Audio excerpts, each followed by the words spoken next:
Hi, I'm Fred Schultz, and I'm running for president. I'm an attorney, and yes, I'm old enough.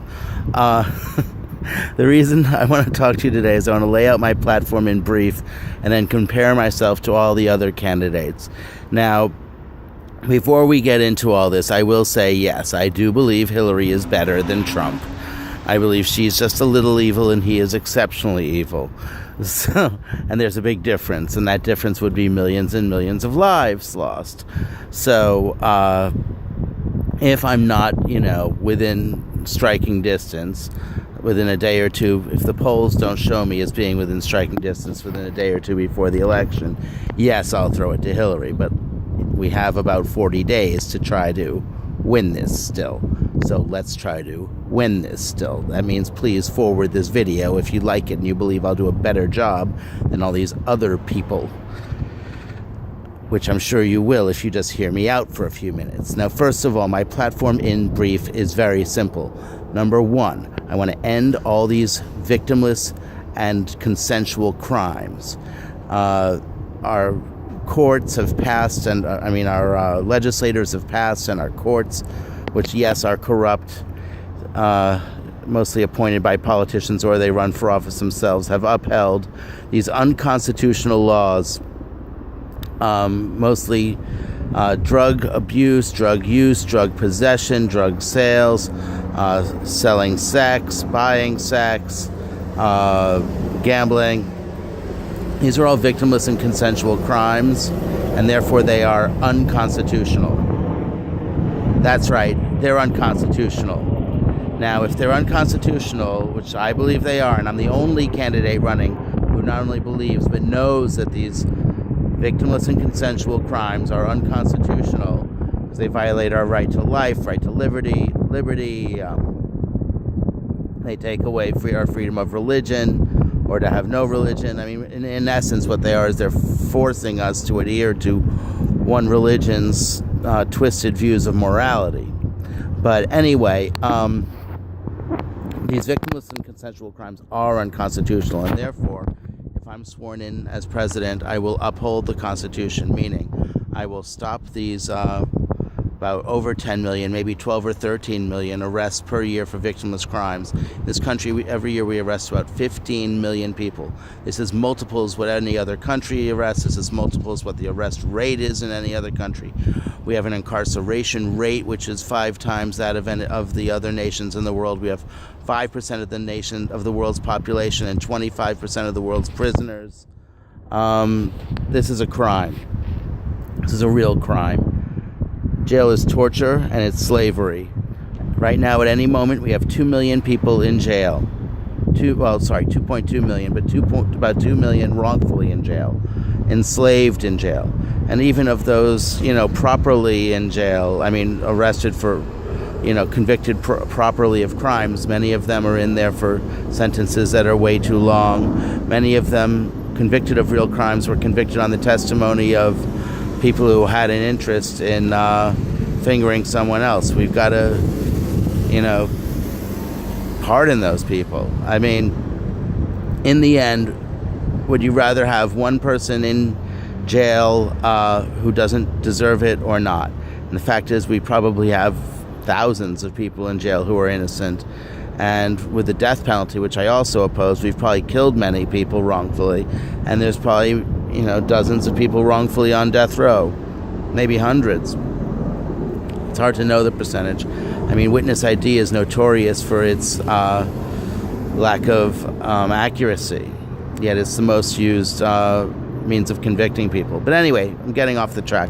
Number one, end all victimless crimes. Number two, end the overseas wars. They're also unconstitutional. Why? Because we have not had any election, any vote by Congress for war. Now you can say, well, Congress voted to authorize use of military force 15 years ago, and that's true. Congress authorized use of military force. Sorry, I'll wait for that fighter jet to pass.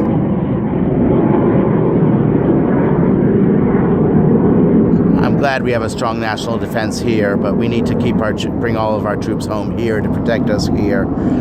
Yes, Congress passed 15 years ago an authorization of military force to get those people who had done the mass murders on 9/11. Well, you know what? We got them. Number one, I, though, showed proper judgment and opposed the war in Afghanistan and the war in Iraq. Yes, I supported taking out Gaddafi when he was doing mass murders. His troops were doing mass murders, but I also would have did support, ushering in a government that would have kept the order. In any case, I strongly oppose the wars in Afghanistan and Iraq, showing much better judgment than either Hillary or Trump. Now, as far as Jill Stein goes, we'll get into her in a minute, but she probably opposed those wars. As far as Gary Johnson, he probably supported them. Now, okay, as long as we're talking comparison, I'll get to comparing myself in a few minutes, but Gary Johnson does also, at least from his comments on CNN, it appears he supports this war against ISIS, as they call it, which means more war in Iraq and Syria. And I've had enough of all this war. Now, we have been at war for 15 years, this country. I opposed these wars. Many people supported them. They were duped by Bush into thinking that Iraq had weapons of mass destruction and not just chemical weapons. He was saying they had nukes. Nukes. So who cares about chemical weapons? The U.S. supplied them with all their chemical weapons anyway. Nukes. Yes, nuclear weapons was what he was saying, and he was lying. Flat out lying. And they knew it. And, the CIA operative who was about to expose them, they trashed her career. Anyway, now as far, you say, oh my God, well, what can we do to bring back jobs here? Why are people suffering? I'll tell you why. We're the wealthiest nation in the world, but we have this, a budget deficit every year, and we don't have enough services for everyone. Why is that? Well, it's quite simple. We're not taxing the wealthiest people at all enough. Some of the wealthiest people, like Trump, don't pay a dime in taxes year after year after year. They call that good business. Well, I call it disgusting. Now, it would all be fine if, for instance, people like Trump donated massively to charities, which filled in the gap, but they don't. He doesn't donate a dime to charity either. He's a perfect example. This is my third time running for president. About 15 years ago, when I ran the first time, I figured it out that, say that you were born with $1 billion. Well, and you only lost $1 every year. That's all you did. Then you'd never pay a dime in taxes. Ever. That's ridiculous. You are benefiting greatly from all the services that our country provides. And on top of that, you owe... Look, God only puts us on this earth to help others after helping ourselves enough to live, to help others. And God only allows us to live if we help others. That's how it is. That's how it is. If you're somehow alive and you've been hurting others your whole life, well, maybe God knows you're about to do something good. But maybe that's why God kept you alive. Now, it's not that I believe that, all suffering is because God chooses it. No, I think that sometimes God can't help it. That, God does God's best, but sometimes just you have suffering come anyway, or you wrongfully have death come to you anyway. But, overall, yes, I believe that, if you're hurting people, God will torture you or kill you quickly.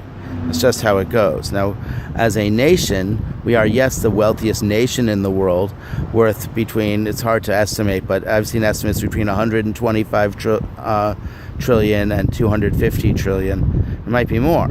It very well might be more. My tax plan is different from all the others, and it's better than all the others, and it's our founder's vision. Thomas Paine had this vision. This is what inspired the revolutionaries to fight, was that the wealthiest people, landowners then, but he called for 10 to 20% voluntary tax on landowners. Well, now I'm calling for a 4 to 8% tax, net worth tax on the 1%. Who is that? Multimillionaires and billionaires. The top 1% starts at around 8 million. So my plan was to start taxing people is to start taxing people around $6 million. 4% tax of net worth of 6 million or above, 6% tax of net worth of 100 million or above, and 8% tax on $1 billion or above. For individuals, corporations and, quote, nonprofits, which profit greatly at the expense of everyone else. Also, I will limit the percentage that nonprofits, they must spend, I'll say that they must spend 80% a year of their assets, of their income on services. Anyway, let's get to the nitty-gritty here. If we tax this 1% of the population enough, then we should have an income. By the way, I also want to tax income tax. 10% of all income over 80,000, under 80,000, zero tax. So about 85, maybe 90% of Americans would pay no tax. That's fine. Why? We need money to raise families. Americans can't even afford to raise families. Why? Because the wealthiest people aren't paying enough taxes. The wealthiest 1% of the population, you know how much of the nation's assets they have? 45%. The top 10% of the nation's population has 70%. That means that 90% of us have 30% of the assets, the nation's assets. Another way to look at this is that the top 400 wealthiest people in the country own $6 trillion. That's about the same as the poorest 150 million of our nation. About half our nation has the same amount as the wealthiest 400 people. Now, I'm not opposed to making money, but when you have 150 million people suffering so much, that's not right. We are all in this together, in this nation and world. I want to end all world hunger. I want to end all world suffering. I want to have severe, strong economic development in our nation and worldwide. I want to spend about $5 trillion on infrastructure. That means roads and bridges, but it also means free Wi-Fi for everyone. It also means shifting from a destructive energy sources like oil and natural gas, which fracking destroys people's land and their homes, and poisons their water. If you don't know about this, go on YouTube and watch people lighting faucets on fire, which are in the vicinity of where fracking is going on. And even if you don't approve the fracking on your land, they still then steal your gas and pollute your land. They do both. Sickening and disgusting. Evil. Anyway, we must shift from these polluting and earth-killing energy sources to renewable, completely to renewable. Now, one way of doing that is to dig up all the garbage in the land. We have these landfills all over. We even have started to build towns on top of landfills, which are sealed in plastic. Now, not only is that disgusting and horrible, but who's to say there won't be erosion in 100 years, and that these towns won't turn into just stinking piles of shit and poison, toxic waste dumps? I mean, it's horrible. It's horrible. And you can say, well, what about nuclear? Well, mankind has as yet not found a way to dispose of nuclear waste in a way that does, not pollute people, that does not pollute the earth, that does not, stay poisonous for thousands and thousands and thousands of years. And I'm sorry, but we intend to be around for millions of years. Humankind has been around for around 200,000 years. We want to be around not just for another 200,000, but for millions and millions of years, like the earth has been. And the only way to guarantee that is to stop using these fossil fuels immediately. We can't wait 100 years till they burn out. Why? Because by then global warming will have destroyed our earth. It will have made it uninhabitable. It will turn all the fish and kill most of the fish in the ocean and leave us mostly with squid and octopuses. If we're lucky, fish that we can eat. We're polluting the earth immensely and horribly, and it's causing these storms. It's going to cause famine. It'll cause war. It'll cause mass death through not enough food. There's a million reasons why. Now, yes, a huge part of this pollution is also caused by eating cows. If we all stopped eating cows, then that would definitely end a huge percentage of the pollution and global warming. There's many things we can do, but in any case, what we should do is to kind of have like a Marshall Plan. That was the plan that did economic development for the world. We need that for the whole world. And then we need a Manhattan Project. That was the project that developed the nuclear bomb, but instead to develop renewable energy. Now, even with our current technologies, we could put our factories to work manufacturing these renewable energy sources and distribute them in our nation and throughout the world.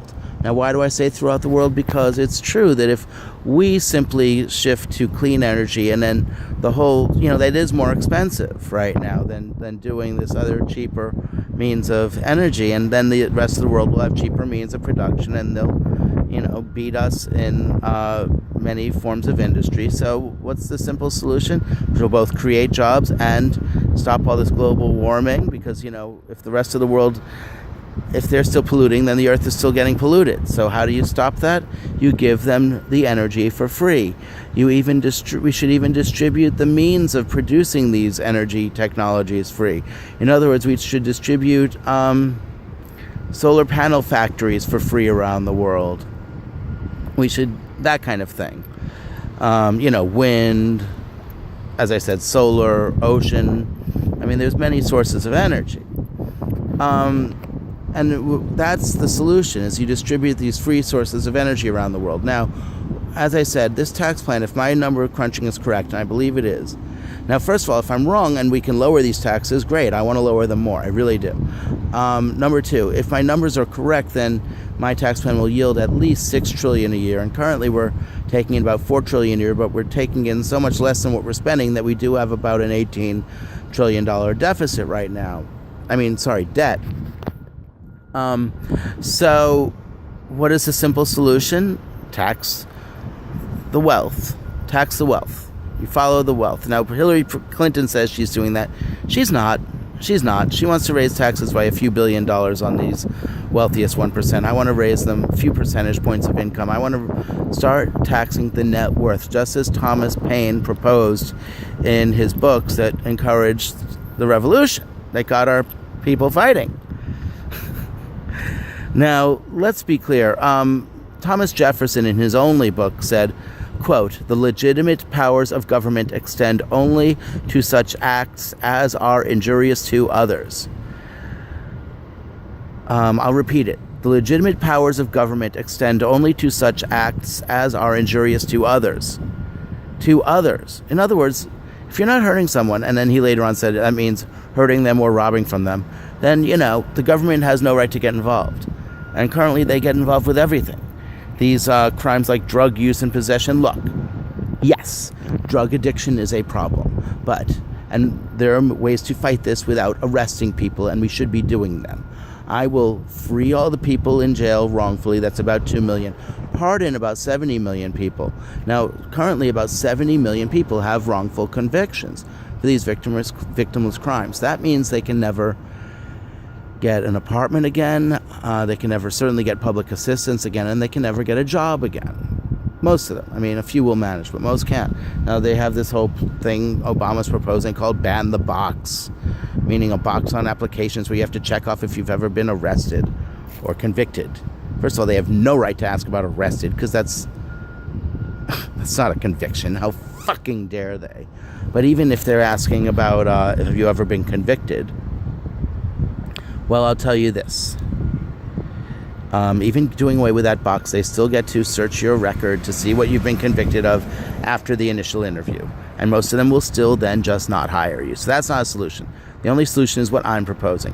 First of all, yes, there is one other solution, which is that those federal and state legislatures around the country all, adhere to the Constitution and pass laws banning conviction or arrest, or certainly enslavement in jail for doing victimless or consensual acts. And that's all there is to it. It's very simple.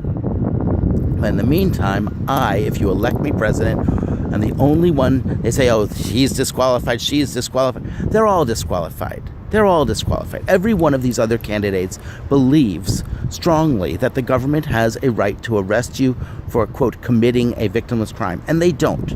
They don't. None of them are sticking up for the Constitution. And if you are looking to arrest me, steal my property, steal my children if I had any, and make me a slave in jail for years just because I'm smoking a joint or doing some other drug, that I can grow in my front lawn. How dare you? Now, that said, yes, we need means to treat these addictions. We want to provide free health care to everyone.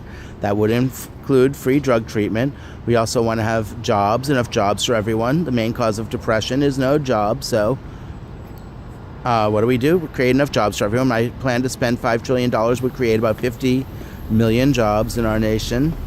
So all those people who currently can't get jobs, those 70 million with criminal records, will now be able to work.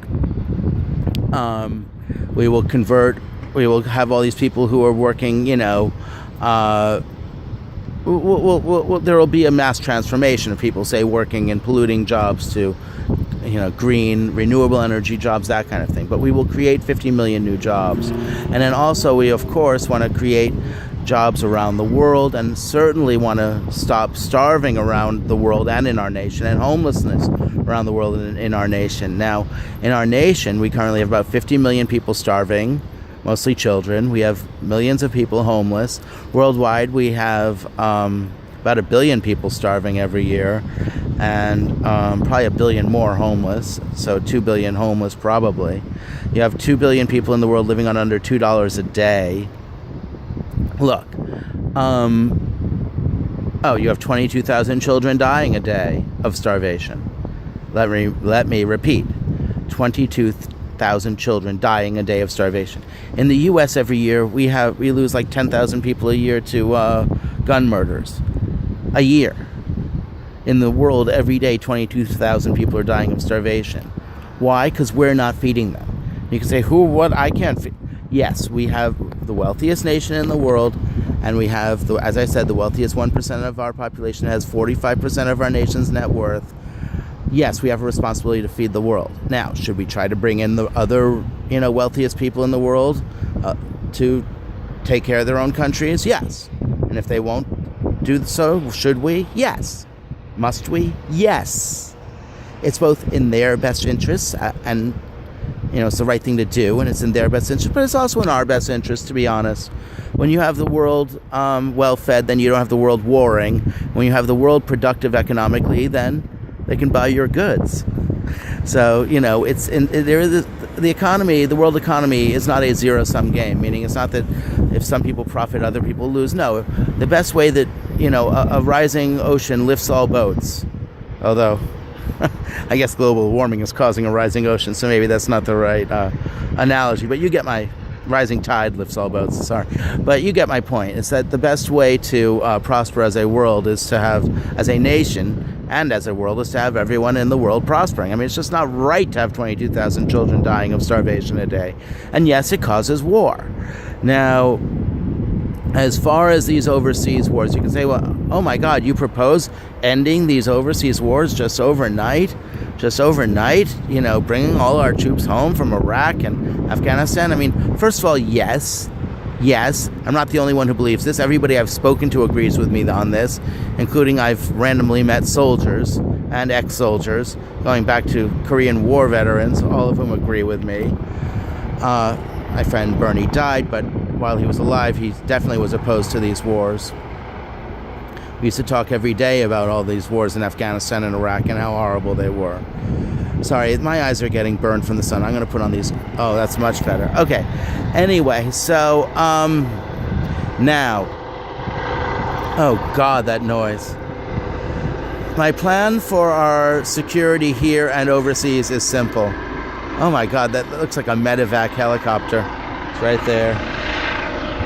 Anyway, my plan for our nation and world safety is very simple. Number one, we've been fighting these wars for 15 years. That's 15 years. Well, look, World War II was about 6 years. World War I was about 4 years. That's 10 years. So we're fighting this war in Afghanistan and Iraq for about 50% more than World War I and II combined.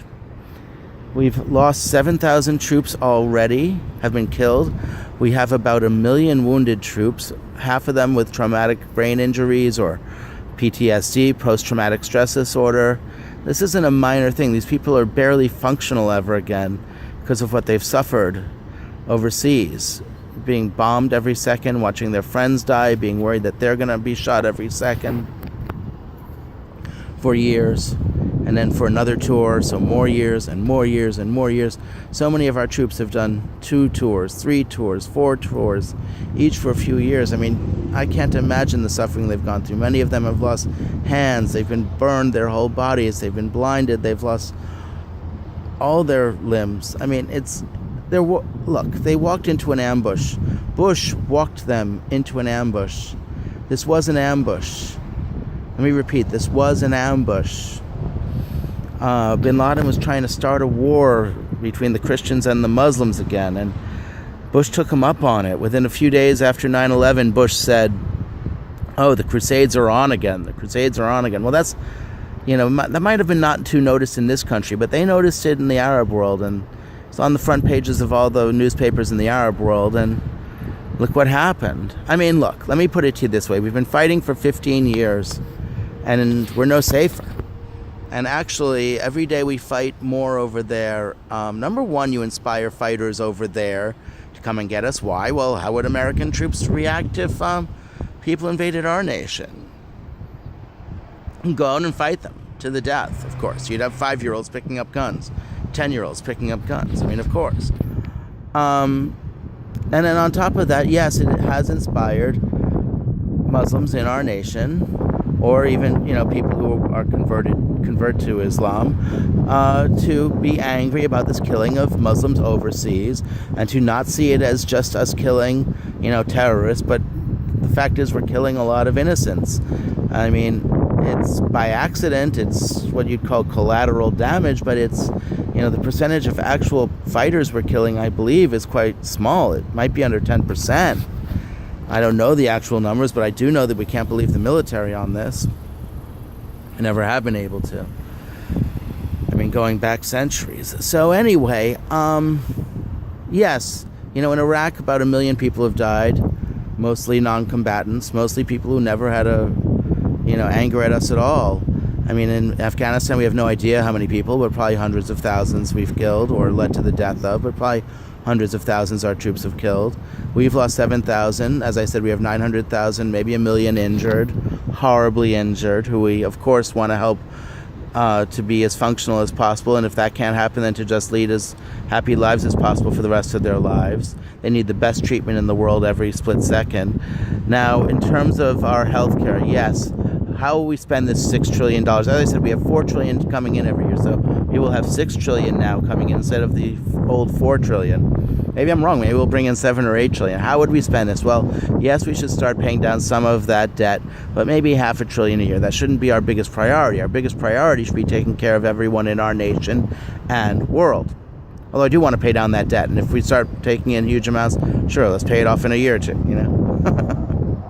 or 10 years. But my point is how would we spend this money? Well, number one, we should forgive all student debt.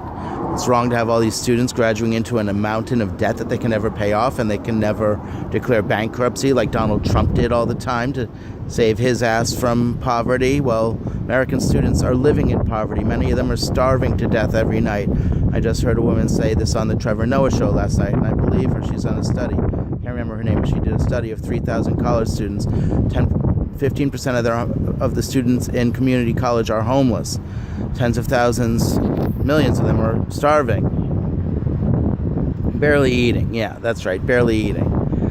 By the way, just so you know, do you know how much our food stamps pay people a year? I mean, a day to eat? They pay an average of $1.41 a day for a meal. $1.41 a day for a meal. I don't know when the last time you tried to live on $1.41 a meal is. It's very hard, and to eat nutritiously and spend that $1.41, it's impossible. It's just impossible. So, I'm just stating facts. So that's the number one thing we need to have. Forgive student loans, free college, free housing for the homeless, free food for the starving. I also want to, yes, build walls on both borders, but not to keep people out. We actually need more immigrants if we want to have a financially stable nation. And also, it's just the right thing to do. Most of these immigrants are, at least from south of our border, we have 4 million of the 11 million illegal immigrants in our nation, undocumented people in our nation, are refugees fleeing for their lives from violence. Why is there this violence? Because the U.S. created this drug war. This drug war creates poverty and violence in our nation and in the whole world, and mostly in our inner cities and in countries south of our border, which have murder rates double, triple, 20 times our national murder rate. Guatemala, Mexico has about 5 times our national murder rate. I mean, we've turned these countries that were once beautiful countries into killing fields. We have done that. And they wouldn't be poor if instead of shooting them up, we had been doing economic development all these years, to help them survive and have good jobs and everything like that. That's all they want. They don't want a handout. They want good jobs. It's like we do. If they had good jobs, then we could be, providing them with goods and that kind of thing. Now, by the way, this whole talk about bringing jobs back to our country that Trump talks about, look, it would be nice, but for decades and decades and decades, our economy, for the last 60 years, has been shifting from a goods economy to a services economy, meaning that right now, only about 10%, I think less than 10% of our nation's jobs are in the goods part of this economy, and 90% are services. So would it be nice to bring some back? Yeah, but it's not going to bring back more than a few percentage points. All right, I am going to take a break, and then I'll record my second. So what is the solution? High minimum wage. I've been pushing a minimum wage of $20 a year for 15 years, but I'll back off and I'll settle for 15 for now, but we really need 20. Why? Because that's the minimum needed to keep a family out of poverty. You're saying, oh, well, what if somebody doesn't have a family? Yeah, well, maybe those people who don't have families do want families. We want them. We want to be able to afford them, and that means raising the minimum wage to $20 an hour. All right, I love you all. I'll come back and finish. I'll do a comparison between me and Hillary, Donald, Jill, and Gary, all of whom are much worse than me. I'll explain it in a few minutes. Okay, love you all. Talk to you soon. Bye. Thank you. Remember, tell your friends, Fred for Prez, Fred Schultz, JD for President, and forward these videos around and start telling the pollsters so we can win in the next few weeks, please. Love you all. Okay, talk to you soon. Bye.